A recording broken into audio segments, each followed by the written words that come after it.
Et yo tout le monde, comment vous allez? J'espère que vous allez bien. Aujourd'hui on se retrouve pour une nouvelle vidéo et je pense que vous savez en quoi elle consiste. Je l'ai dit dernièrement sur Instagram, donc pour ceux qui n'ont pas vu, n'hésitez pas à aller vous abonner à mon Instagram. Des fois je mets des stories, je mets des trucs importants, tout comme des fois des choses un peu inutiles comme ma vie que je vous raconte, des petites anecdotes vite fait et tout ça. Donc si vous voulez en savoir un peu plus hormis les vidéos sur YouTube, n'hésitez pas à me suivre sur Instagram et Snapchat, les liens sont en description. Donc pour ceux qui me suivent sur Instagram, vous avez vu ma story. Je vous ai demandé de me poser pas mal de questions. Alors sachez un truc, ça sera pas du tout les mêmes questions que l'année dernière. Pourquoi? Parce que tout simplement, entre temps, il y a certaines choses qui n'ont pas changé. Et je pense que je vais lancer cette série, une FAQ par an. Je pense que c'est bien parce que on laisse écouler un an et les gens ils ont le temps de voir des choses et tout. Et de pouvoir me poser des questions sur certaines choses. Franchement, honnêtement, je suis hyper content de pouvoir répondre à vos questions. Ça régale, vous êtes les boss, on est ensemble. Juste avant que la vidéo commence, n'hésite pas à liker, commenter, partager, à surtout t'abonner à la chaîne pour me soutenir. Voilà, l'abonnement, tout ça, franchement ça fait plaisir. Ça te coûte rien, t'as juste à appuyer sur le bouton s'abonner. Voilà, active la cloche aussi si tu peux, mais c'est pas obligé. Tant que t'as lâché l'abonnement,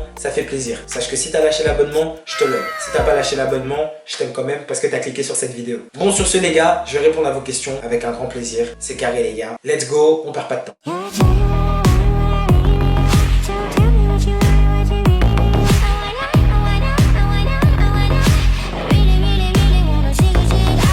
Première question, t'as commencé quand? Et bah écoute, je pense que tu parles de YouTube étant donné que bah, c'est lié à la foire aux questions. Genre je pense plus que c'est lié à YouTube et je te dirais que je me suis lancé hyper tôt. Mais là où je me suis lancé sérieusement, c'est en 2018. Ma chaîne YouTube, je l'ai lancée en 2017, donc j'ai posté quelques vidéos voilà, en 2017. Mais pour moi, c'était pas des vidéos sérieuses, c'était un peu des vidéos géométrie d'âge, voilà, et tout ça. Je les ai supprimées, mais bref, j'avais posté un peu de tout en 2017. Mais là où j'étais vraiment sérieux, c'était en 2018. Mais je suis sur YouTube depuis un bon moment. J'avais même posté sur la chaîne à mon grand-père à l'époque parce que j'avais pas de chaîne YouTube. Je crois que c'était en 2015, 2014. Donc pour répondre à ta question, j'ai commencé en 2017. Et là où j'ai commencé sérieusement les vidéos comme ça face à face, en 2018. Est-ce que depuis que tu m'as battu en battle, ça t'a donné confiance pour continuer là? Bah écoute, je tiens à te dire quelque chose. Sache que mon frérot, depuis que je t'ai battu, bah honnêtement, bah j'ai avancé. Ça m'a donné envie de continuer. Pas parce que je t'ai forcément battu, mais parce que quand j'ai échangé avec toi, j'ai senti une réelle émotion, une réelle satisfaction à danser. Et je crois que sérieusement, j'avais jamais ressenti ça dans aucun autre domaine ou aucune autre activité. C'est-à-dire que là où j'ai commencé vraiment à sentir que j'aimais la danse, c'est vraiment dans ces moments-là, c'est quand vraiment j'ai découvert que ça me faisait passer des émotions.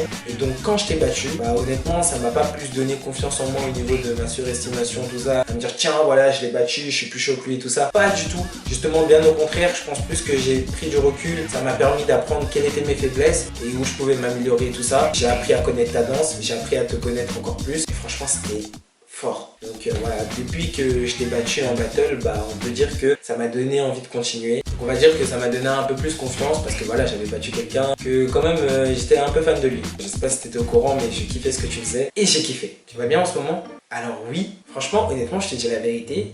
Oui. Alors je sais pas pourquoi, mais je me trouve encore plus heureux qu'avant. Depuis que j'ai repris, bah je sais pas, je sens que je suis encore mieux au niveau de mon plaisir et tout ça. Genre je kiffe de ouf. Pourquoi? Parce que je pense que tout ce que j'ai fait, c'est tout ce que j'avais envie de faire. Et tout ce que j'ai envie de faire, bah je sais que je vais le faire. Voilà, j'ai doublé les phrases, mais je suis hyper content parce que je sais que, bah voilà, au niveau de comment je suis en ce moment, ça va hyper bien. Enfin honnêtement, je me sens décompressé, heureux et c'est un plaisir. Donc oui, ça va en ce moment. Pourquoi tu danses? Comment t'as commencé? Eh ben écoute, j'ai commencé dans ma chambre, ici, dans cette chambre. Je m'ennuyais et en fait j'étais fan à l'époque de Karate Kid et tout ça. Et à l'époque quand je venais de commencer, c'est-à-dire à mes 11 ans, je regardais beaucoup Karate Kid avec Jackie Chan et Jaden Smith. Et Jaden Smith, j'avais vu qu'il dansait. Je l'avais vu déjà dans le film parce qu'il y a des moments où il danse dans le film. Mais hors film, j'avais vu qu'il allait à des concerts de Justin Bieber à l'époque où ils étaient meilleurs potes, il dansait et tout. Et moi à l'époque où j'avais pas trop confiance en moi, je voyais que lui, les gens l'idolâtraient et tout pour sa danse, tout ça. Et je me suis dit, en vrai, le hip-hop c'est ça. Bah écoute, moi je vais essayer, je vais tenter de danser et je vais voir ce que ça donne et tout ça. Et en fait, on m'a donné de la force au collège. Je vous raconterai des anecdotes et tout au collège. Mais genre, il y a un truc précisément qui a fait que, voilà, je me suis dit, là les gars, genre, je pense que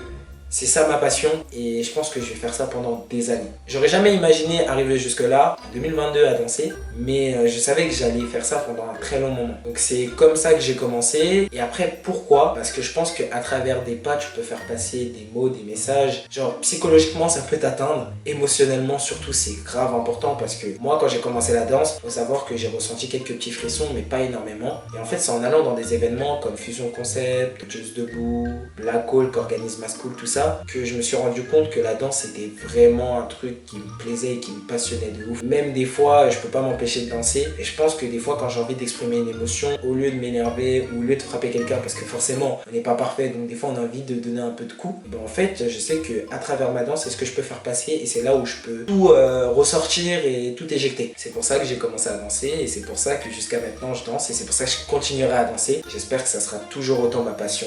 En tout cas, voilà pourquoi je kiffe la danse. Qu'est-ce que tu ressens quand tu danses? Écoute, je ressens des frissons, premier degré. C'est une dinguerie, hein, mais je vous jure, quand tu vas à des événements, comme je l'ai dit, comme des Juste Debout, des Fusions Concept, c'est l'un des plus grands événements de danse hip-hop en France. Dites-vous que quand vous êtes là et que vous regardez, les danseurs et la foule font passer des émotions parce qu'ils ressentent la même chose que ce que tu ressens toi. C'est-à-dire que vous êtes tous en harmonie au niveau des réactions et vous êtes tous en harmonie avec ce que le danseur essaye de faire passer comme message et ce qu'il vous transmet. Et c'est là où j'ai dit, waouh, les frissons, waouh. Et même des fois quand je danse, je suis dans ma bulle et des fois je m'imagine dans une certaine circonstance ou un certain lieu et en fait ça me donne encore plus de frissons. Je sais pas pourquoi. En fait je pense que c'est parce que c'est quelque chose de beau qui fait que voilà, tu es obligé de ressentir quelque chose et moi ce que je ressens c'est des frissons. Tu danses depuis combien de temps? Là ça va faire 8 ans. 8 ans, 9 ans. Je suis pas sûr mais minimum 8 ans. C'est quand la nouvelle couleur pour les cheveux?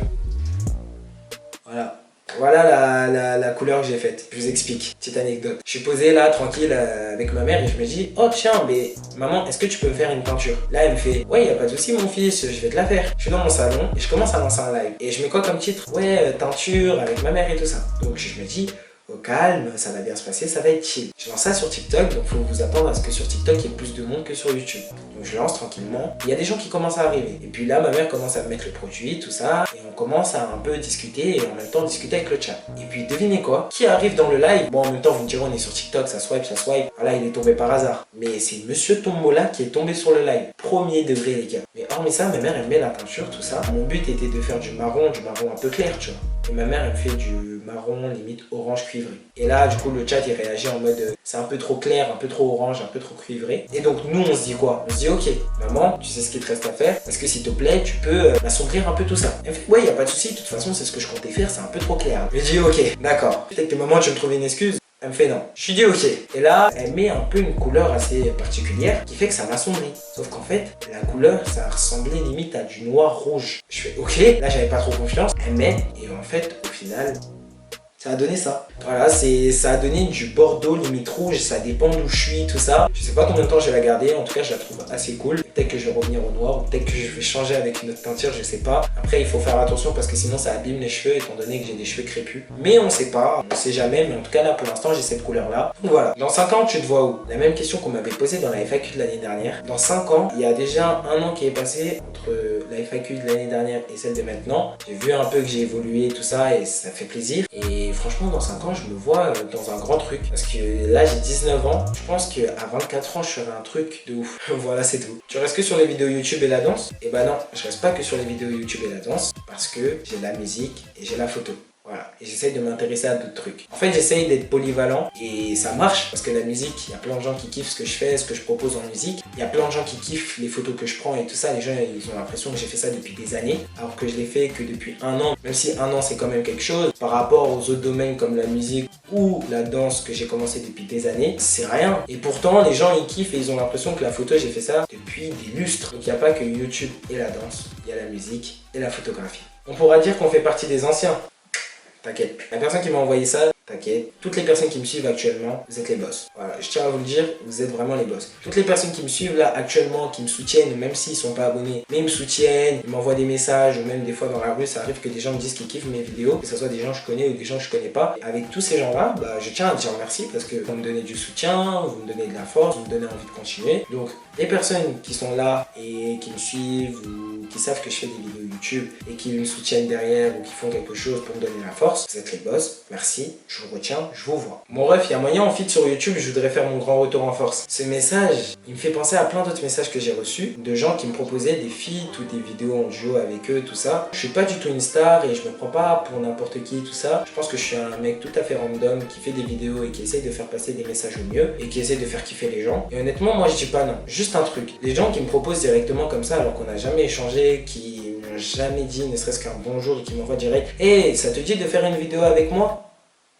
D'accord? Toutes ces personnes-là, j'ai un peu de mal parce que je me dis, bah, quand je fais du contenu sur YouTube ou que je vais faire du contenu avec quelqu'un, c'est en général des personnes que je connais ou des personnes avec qui il y a un feeling particulier. Et pourtant, pour l'instant, il n'y a pas eu des gens particuliers qui sont sur YouTube avec qui j'ai fait des vidéos, mais ça arrive. Et ces personnes-là avec qui j'ai pu faire des vidéos ou avec qui je pourrais faire des vidéos sont des personnes avec qui on a pas mal échangé, on se connaît un minimum. Il y a un vrai feeling, tu vois, et on partage les mêmes choses, on ressent. Il y a des gens, ils m'envoient des messages et j'ai l'impression que c'est juste pour le plaisir de faire une vidéo en duo avec moi. Alors que moi, quand je veux faire une vidéo avec quelqu'un, c'est parce que j'aime sa personne et j'aime ce qu'elle transmet à travers une vidéo. Après, je peux comprendre tout à fait, ces personnes-là ont le droit. C'est juste que moi, ça correspond pas à ce que je veux faire. Ça correspond pas à ma personne de faire des vidéos avec des gens que je connais pas ou juste comme ça pour le plaisir de faire une vidéo avec quelqu'un sur YouTube, tu vois. Mais honnêtement, pourquoi pas mon frérot? Avec plaisir, ça me fait toujours plaisir de faire des vidéos avec des personnes, juste apprendre à les connaître un peu, tout ça. Bref, t'as compris. Viens, on s'organise un voyage au Japon pour 2023-2024. Écoute mon ref, je tiens à te dire quelque chose. Je suis hoche. Ne vous inquiétez pas, il y a des choses qui sont en rapport avec des voyages et tout ça. Je vous prépare quelques petits trucs.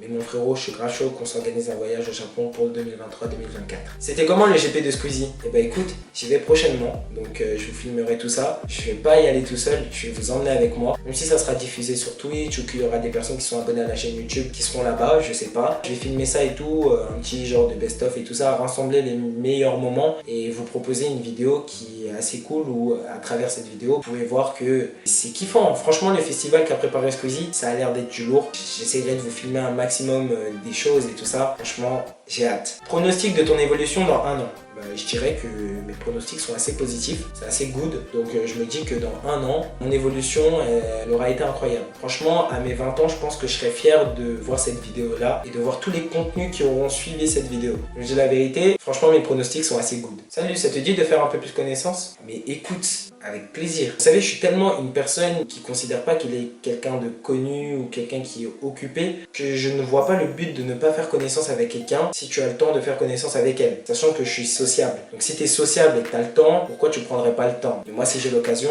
avec plaisir les gars. N'hésitez pas à venir me parler sur Insta, Snap, Twitter. Même des fois, il y a des personnes qui me parlent dans la vraie vie, qui me connaissent à travers les vidéos. Donc si vous me voyez un jour, n'hésitez pas à venir me parler. Et si vous voulez me parler par les réseaux, n'hésitez pas aussi, je réponds à tout le monde. J'échange avec vous comme si vous étiez mes potes. Donc honnêtement, le feeling, il sera good. N'hésitez pas à venir me parler. C'est tout. À quand un let's play? Les let's play seront sur la chaîne secondaire. Il y aura énormément de vidéos et tout ça. Deuxio, là vous avez vu qu'en ce moment sur YouTube, j'essaye de faire pas mal de live. J'en fais beaucoup sur Fortnite, mais je vais essayer de faire sur différents jeux aussi. Donc vous allez être régalés de gaming. Vidéo gaming sur ma chaîne secondaire, live gaming sur ma chaîne principale. C'était comment tes débuts? Que ça soit dans YouTube, dans la danse, dans la photographie, ou même dans la musique. Dans ces 4 domaines-là, c'était compliqué au départ, c'était pas simple, je n'ai pas fait ça comme ça. C'est plus le fait de me dire que je vais réussir et que je crois en moi et que je sais que je suis capable de faire quelque chose que j'ai envie de faire. Et comment c'était mes débuts? Forcément, c'était un peu compliqué. Je voulais pas qu'il y ait des gens qui sachent que j'avais une chaîne YouTube, mais n'empêche, les débuts étaient quand même difficiles dans n'importe quel domaine. T'es bon en cours? Attends, alors est-ce que je suis bon en cours? Je veux dire la vérité. Je suis pas forcément le meilleur de ma classe, mais je suis pas le pire de ma classe. Non, en vrai, les cours, ça va. Au niveau d'être très participatif, au niveau des retards et tout, cette année, j'essaye de faire des efforts. C'est vrai que j'étais pas mal non assidu, mais là, j'essaie de faire un effort pour être assidu et tout, donc ça va. En cours, ça va. La filière que je fais, elle est cool et tout, donc j'écoute, je comprends assez bien. Donc honnêtement, le mot que j'aurais à dire, c'est ça va. C'était une bonne note aussi. Rarement des fois, ça me donne des mauvaises notes, mais j'ai des bonnes notes aussi. Et enfin, dernière question, la question qui trotte pas mal de gens, encore cette année. Est-ce que je suis en couple? Les gars, ça fait 1 an que cette question m'a été posée. Pas mal de gens depuis se posent la question à savoir est-ce que je suis en couple et tout. Depuis que j'essaie de m'intéresser un peu à tout, depuis que je fais des contenus YouTube, depuis que je vis de ma passion, depuis que je kiffe ce que je fais, les gens se posent pas mal de questions et surtout les gens se disent mais t'es sociable, donc est-ce que t'as quelqu'un? Et les gars, honnêtement, je suis fier de vous dire sérieusement que depuis qu'on m'a posé la question, à savoir si je suis en couple, j'ai le plaisir de vous dire que je suis toujours célibataire. Ouais les gars, je suis toujours célibataire. Les gens se disent mais attends mec, t'arrives pas à gérer une meuf? Et là c'est un peu compliqué, je comprends pas, c'est un peu dur. Non je rigole en vrai les gars, c'est pas ça, c'est que c'était beaucoup un choix et tout. Après cette année, on sait jamais, hein, peut-être du jour au lendemain je peux être avec quelqu'un et tout ça. Mais je suis tellement concentré dans mes projets, dans mes objectifs et tout ça que je prête pas attention à ça. Et du coup c'est vrai que voilà, j'ai jamais pris le temps de me poser et tout. Et surtout moi je suis pas pressé, j'ai du mal à me projeter et tout ça. Donc c'est vrai qu'il y a des difficultés et tout qui font que j'arrive pas à me concentrer sur la vie de couple et tout ça. Mais pourquoi pas, peut-être demain je peux me retrouver avec quelqu'un qui sait, on sait pas les gars. Les gars, j'ai trop le seum, ma cam elle s'est déchargée. Bon les gars, c'est la fin de cette FAQ. J'espère que vous avez aimé cette vidéo. Ça fait depuis un moment que je me dis tiens, il faut peut-être que je pense à répondre aux questions que les gens se posent. Les gars, j'espère que vous avez aimé cette vidéo. Si vous avez aimé, n'hésitez pas à liker, commenter, partager, à surtout vous abonner à la chaîne pour me soutenir, comme je vous l'ai dit en début de vidéo. Je le redis quand même, on sait jamais, peut-être que vous avez mal compris, peut-être que vous avez pas entendu, vous avez peut-être pas calculé, vous étiez peut-être en train de faire quelque chose quand je le disais. Donc voilà les gars, prenez soin de vous, prenez soin de votre famille comme d'habitude. Allez les gars, c'est ciao. Tell me what you want.